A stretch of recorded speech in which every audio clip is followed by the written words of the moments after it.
نمشي لمنار وقفنا في احد مزارع الاناناس. يعني تشوف الاناناس هني طبيعي. المهم اترككم على المناظر، شيء مش طبيعي.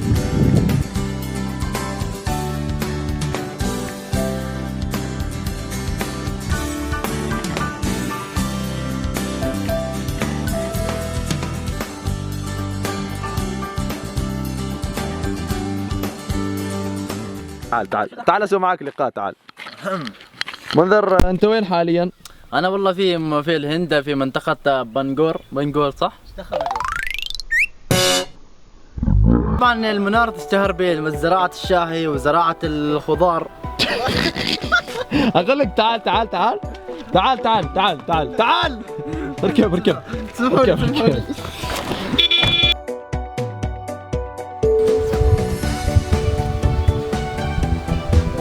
انا على بالي ان اسم زهرة دون تاتش. هاي اخر شيء طلعت انه لا تمس شيء. دون تاتش. زين عاند شوي، عاند تاتش. خلاص اوكي تمام. المهم لازم طلع شوي ابو عراب لازم. طبعا الحين احنا في منتجع ماونتن كلوب في منار. طبعا تقريبا المنتجع في اعلى القمم، هنا فوق. تحتنا على طول مزارع الشاي. والمنتجع عباره عن اكواخ.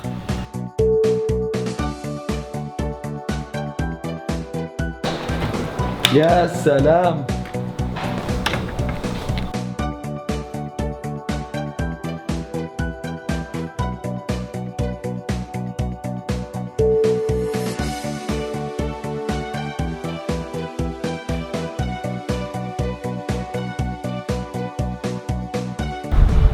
منطقة منار المشهورة بزراعة الشاي.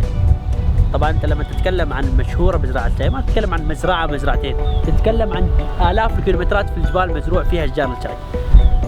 عشان اخبرك تفاصيل اكثر، يعني كيف تم زراعة هالشاي، شو قصة هالشاي، يعني من يمتلك هالمزارع، لما نروح المصنع بنخبركم باقي التفاصيل. لكن انا في حياتي ما توقعت اني اشوف هالمنظر، يعني جبال من فوق وتحت كلها مغطية باشجار الشاي، شيء خيال.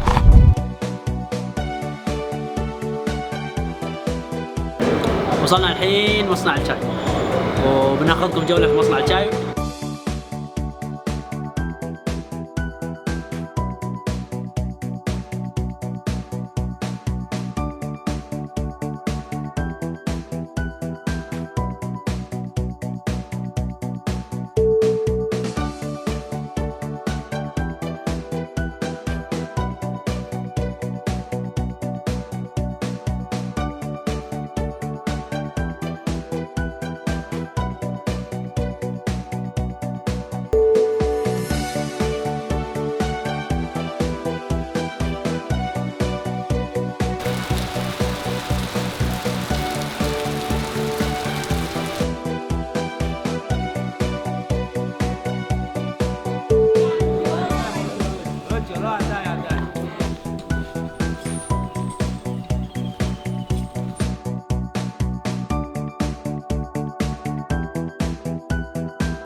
طبعا هذه الطريقة البدائية لاستخراج مادة المطاط. هاي المادة طبعا هذه الطريقة نجيب فيها، وهذه مادة المطاط.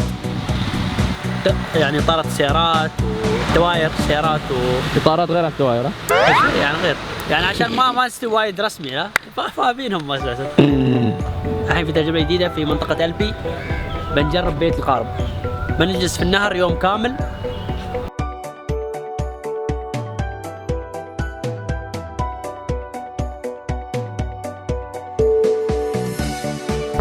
انت تتمشى ويتمشى معاك مئات القوارب تقريبا.